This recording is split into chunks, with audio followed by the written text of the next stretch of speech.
ಮುಗಿದು ಹೋಯಿತು. ಇನ್ನೇನು ಅಯೋಧ್ಯೆಗೆ ಹೊರಡಬೇಕು. ಲಕ್ಷ್ಮಣ ಬಂದು ಅಣ್ಣನಲ್ಲಿ ಹೇಳ್ತಾ ಇದ್ದಾನೆ, ಅಣ್ಣ, ನಾವು ಅಯೋಧ್ಯೆಗೆ ಹೋಗೋದು ಬೇಡ, ಇಲ್ಲೇ ಇದ್ದು ಬಿಡೋಣ, ಇದನ್ನೇ ರಾಜಧಾನಿಯನ್ನಾಗಿ ಮಾಡಿಕೊಳ್ಬೇಕಾದ್ರೆ ಅಯೋಧ್ಯೆಗೂ ಆಳೋಣ. ಯಾಕೆ? ಈ ಲಂಕಾ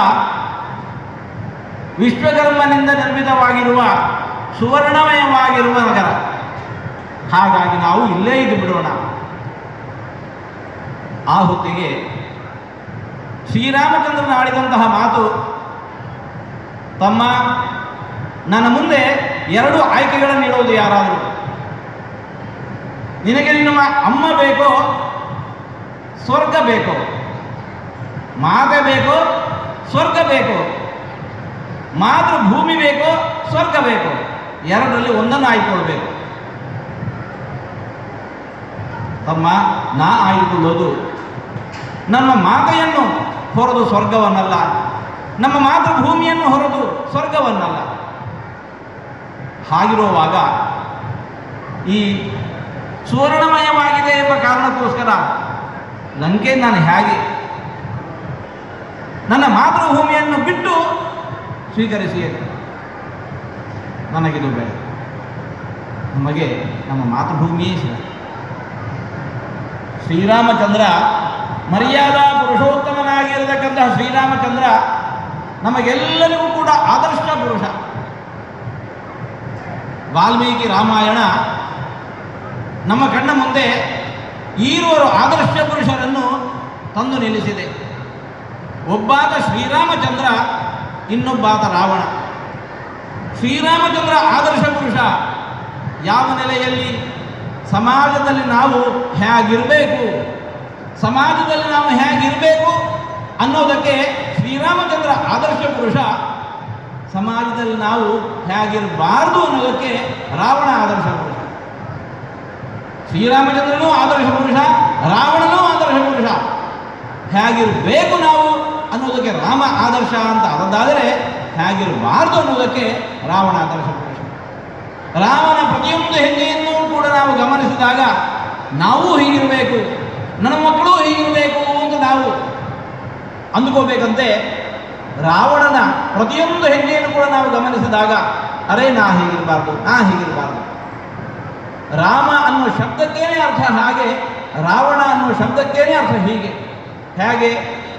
ರಮಂತೆ ಯೋಗಿನಃ ಅಸ್ಮಿನ್ನಿತಿ ರಾಮಃ ರಮಯತಿ ಇತಿ ರಾಮಃ.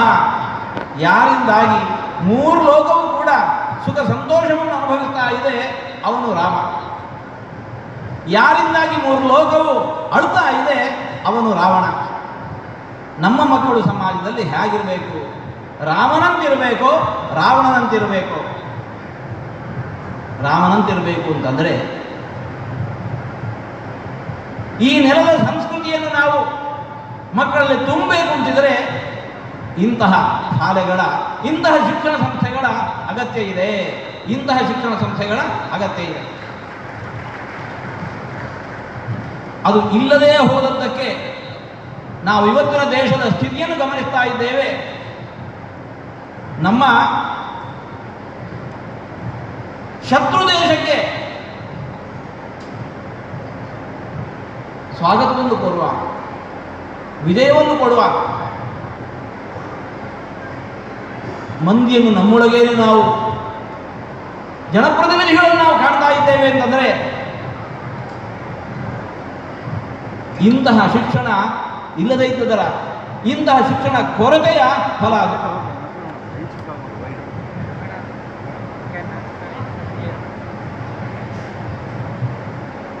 ರಾಷ್ಟ್ರೀಯ ಸ್ವಯಂ ಸೇವಕ ಸಂಘ ರಾಷ್ಟ್ರವನ್ನು ಮಾತೆಯನ್ನಾಗಿ ಸ್ವೀಕರಿಸಿ, ನಮಸ್ತೆ ಸದಾ ವತ್ಸಲೆ ಮಾತೃಭೂಮೆ, ಮಾತೃಭೂಮಿಯನ್ನು ತಾಯಿಯಿಂದ ಕರೆದು ತ್ವದೀಯಾಯ ಕಾರ್ಯಾಯ ಬದ್ಧಾಕಟೀಯಂ, ನಿನ್ನ ಸೇವೆಗೋಸ್ಕರ ನನ್ನ ಬದುಕನ್ನು ನಾನು ಮುಡಿಪಾಗಿಟ್ಟಿದ್ದೇನೆ, ನಿನ್ನ ಸೇವೆಗೋಸ್ಕರ ನನ್ನ ಬದುಕನ್ನು ನಾನು ಮುಡಿಪಾಗಿಟ್ಟಿದ್ದೇನೆ ಅನ್ನುವ ಶಪಥ ತೊಟ್ಟ ಮಕ್ಕಳು ನಮ್ಮವರಾಗಬೇಕು. ಅಂತಹ ಮಕ್ಕಳನ್ನು ಬೆಳೆಸುವ ಶಿಕ್ಷಣ ಸಂಸ್ಥೆ ಇಂತಹ ಶಿಕ್ಷಣ ಸಂಸ್ಥೆ.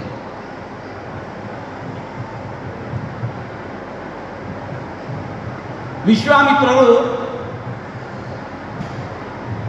ದಶರಥರಾಜನ ಬಳಿಗೆ ಬಂದರು. ದಶರಥ, ನಿನ್ನ ಮಕ್ಕಳನ್ನು ನನ್ನ ಜೊತೆ ಕಳಿಸಿಕೊ. ಯಾಕೆ? ಲೋಕೋದ್ಧಾರಕ್ಕೋಸ್ಕರ. ಲೋಕದ ಉದ್ಧಾರ ಆಗಬೇಕು ಅಂತಿದ್ರೆ ನಿನ್ನ ಮಕ್ಕಳನ್ನ ಜೊತೆ ಕಳಿಸಿಕೊಡು ಅಂತ ಹೇಳಿಕೊಂಡು ವಿಶ್ವಾಮಿತ್ರರು ರಾಮಲಕ್ಷ್ಮಣರನ್ನು ಕರ್ಕೊಂಡು ಆಶ್ರಮಕ್ಕೆ ಹೋದರು. ದಾರಿಯುದ್ದಕ್ಕವರೆಗೆ ಅನೇಕ ಮಂತ್ರಗಳ ಉಪದೇಶವನ್ನು ನೀಡಿದರು.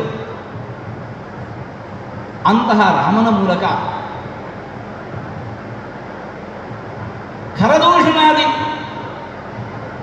14,000 ಮಂದಿ ರಾಕ್ಷಸರ ಸಂಹಾರ ಆ ಎಳವೆಯಲ್ಲೇ ಮಾಡಿಸಿ ಮುಂದೆ ರಾವಣ ಸಂಹಾರವೂ ನಡೆಯುವಂತಾಯಿತು.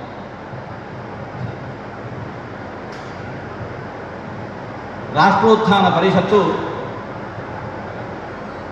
ವಿಶ್ವಾಮಿತ್ರನ ನೆಲೆಯಲ್ಲಿ ಇವತ್ತು ಸಮಾಜದ ಮುಂದೆ ನಿಂತುಕೊಂಡು ಸಮಾಜದ ಗೃಹಸ್ಥರಲ್ಲಿ ಕೇಳ್ತಾ ಇದೆ, ನಿಮ್ಮ ರಾಮ ಲಕ್ಷ್ಮಣ ಭರತ ಶತ್ರುಘ್ನರನ್ನು ಇಲ್ಲಿ ಕಳುಹಿಸಿಕೊಡಿ.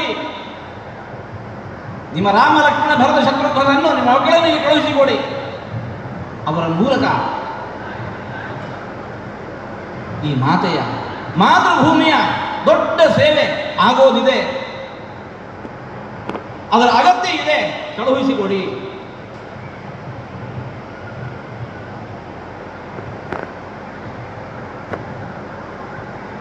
ಕೃಷ್ಣಾವತಾರದಲ್ಲಿ ಇನ್ನೊಂದು ಕಥೆಯನ್ನು ನಾವು ಕಾಣ್ತಾ ಇದ್ದೇವೆ. ಕೃಷ್ಣನ ಸಂಹಾರ ಮಾಡಬೇಕು ಅಂತ ಹೇಳಿಕೊಂಡು ಪೂತನೆ ಬಂದು ಬರುವಾಗ ಅಕರಾಳ ವಿಕರಾಳ ರೂಪವನ್ನು ಧರಿಸಿಕೊಂಡು ಬಂದಿಲ್ಲ. ಅಪ್ಸರೆಯ ರೂಪವನ್ನು ತೊಟ್ಟುಕೊಂಡು ಬಂದು ಯಶೋಧಾದೇವಿ ನೋಡ್ತಾ ಇದ್ದಾಳೆ. ಆಹಾ, ಎಷ್ಟು ಸುಂದರವಾಗಿದ್ದಾಳೆ. ತನ್ನ ಮಗನನ್ನು ಕೃಷ್ಣನನ್ನು ಆ ಪುತನೆ ಕೈ ಕೊಟ್ಟರು.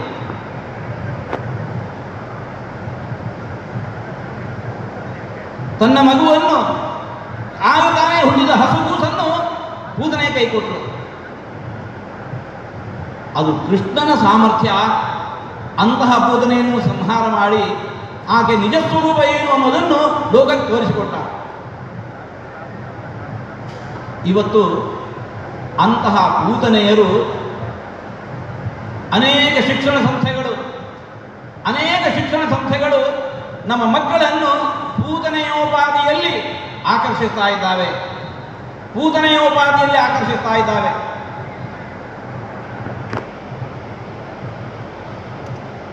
ಉತ್ತಮವಾದಂತಹ ಇಂತಹ ದೇಶವನ್ನು ಪ್ರೇಮಿಸುವ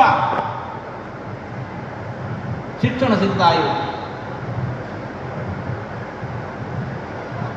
ಹೊರಗಿನ ಥಳಕು ಬೆಳಕಿಗೆ ಮಾರು ಹೋಗಿ ನಾವು ನಮ್ಮ ಮಕ್ಕಳನ್ನು ಕೈಯಾರೆ ಅಂತಹ ಕಾನ್ವೆಂಟ್ ಸ್ಕೂಲ್ಗಳಿಗೆ ಕಳುಹಿಸ್ತಾ ಇದ್ದೇವೆ.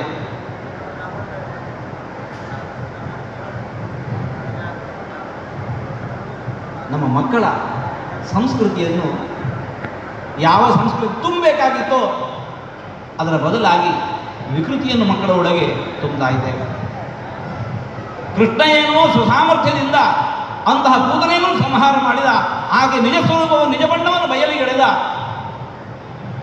ನಮ್ಮ ಮಕ್ಕಳು ಮಾತ್ರ ಇದರಿಂದ ಹೋಗ್ತಾ ಇದ್ದಾರೆ.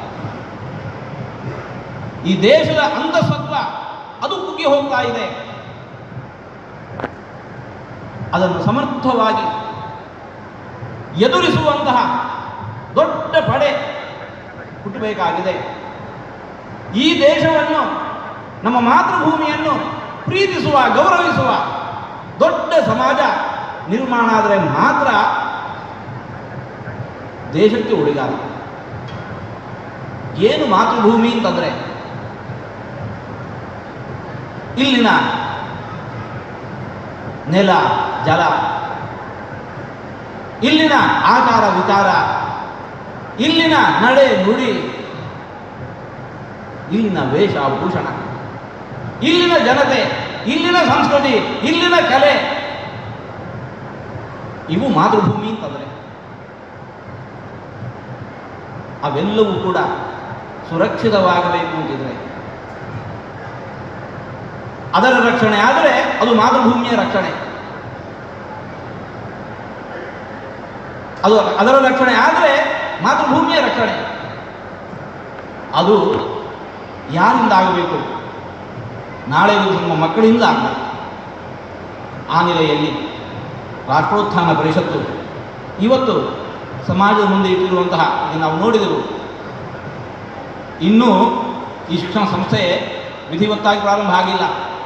ಆದರೆ ಇಲ್ಲಿ ಬಂದು ಸೇರಿಕೊಂಡಂತಹ ಮಕ್ಕಳು ಯಾವ ರೀತಿ ಉದಾತ್ತವಾಗಿರತಕ್ಕ ನಮ್ಮ ಒಡಗಿದಂತಹ ಆ ಕಲೆಯನ್ನು ಇಲ್ಲಿ ಪ್ರದರ್ಶಿಸಿದರು, ಮಾತೃಭೂಮಿ ಮೇಲೆ ಇರತಕ್ಕಂತಹ ಗೌರವವನ್ನು ಪ್ರದರ್ಶಿಸಿದರು. ಆ ಸಂಸ್ಕೃತಿ, ಆ ಸರಸ್ವತಿಯ ಮೇಲೆ ತಮಗಿರತಕ್ಕ ಗೌರವವನ್ನು ಪ್ರದರ್ಶಿಸುವುದನ್ನು ನಾವು ಕಂಡೆವು. ಈ ನೆಲೆಯಲ್ಲಿ ಈ ರಾಷ್ಟ್ರೋತ್ಥಾನ ಪರಿಷತ್ತು ರಾಷ್ಟ್ರೀಯ ಸ್ವಯಂ ಸೇವಾ ಸಂಘ ಇಂತಹ ಅನೇಕ ಯೋಜನೆಗಳ ಮೂಲಕ ನಮ್ಮ ದೇಶವನ್ನು ಸುದೃಢಗೊಳಿಸ್ತಾ ಇದೆ. ಇವತ್ತು ನಮ್ಮ ದೇಶದಲ್ಲಿ ನಮ್ಮ ಸುಮಾರು 500 ವರ್ಷಗಳ ಕನಸು ಅಯೋಧ್ಯೆಯಲ್ಲಿ ಶ್ರೀರಾಮಚಂದ್ರನ ಜನ್ಮಭೂಮಿಯಲ್ಲಿ ಭವ್ಯವಾದ ಮಂದಿರ, ಆ ಕನಸು ನನಸಾದದ್ದು. ಇವತ್ತು ಶತ್ರು ದೇಶದಿಂದ ಆಕ್ರಮಣ ನಡೀತಾ ಇರುವ ಹೊತ್ತಿಗೆ ಅದನ್ನು ಸಮರ್ಥವಾಗಿ ಎದುರಿಸುವಂತಹ ಒಂದು ನಾಯಕತ್ವವನ್ನು ದೇಶಕ್ಕೆ ಕೊಟ್ಟಿರತಕ್ಕಂತಹ ಒಂದು ಸಂಸ್ಥೆ ಇದ್ದರೆ ಅದು ಈ ರಾಷ್ಟ್ರೀಯ ಸ್ವಯಂ ಸೇವಾ ಸಂಸ್ಥೆ. ಇಂತಹ ಒಂದಲ್ಲ ಎರಡಲ್ಲ, ಇವತ್ತು ಇಂತಹ ಎಲ್ಲ ವಿಕೋಪಗಳನ್ನು ಎದುರಿಸಲಿಕ್ಕೆ ಸಮರ್ಥವಾಗಿರತಕ್ಕಂತಹ ದೊಡ್ಡ ಸೈನ್ಯವನ್ನು, ಈ ಭೂಮಿಯನ್ನು, ಈ ನೆಲವನ್ನು, ಇಲ್ಲಿನ ಸಂಸ್ಕೃತಿಯನ್ನು, ಇಲ್ಲಿನ ಆಚಾರ ವಿಚಾರ, ದೇಶ ಭಾಷೆ ವೇಷಭೂಷಣ ಎಲ್ಲವನ್ನೂ ಕೂಡ ಗೌರವಿಸುವ ದೊಡ್ಡ ಒಂದು ಸೈನ್ಯವನ್ನು ಕಟ್ಟಬೇಕು ಅಂತಿದ್ರೆ ಈ ರಾಷ್ಟ್ರೋತ್ಥಾನ ಸಂಸ್ಥೆಯ ಈ ಶಿಕ್ಷಣ ಸಂಸ್ಥೆಗಳು ಅಗತ್ಯವಿವೆ.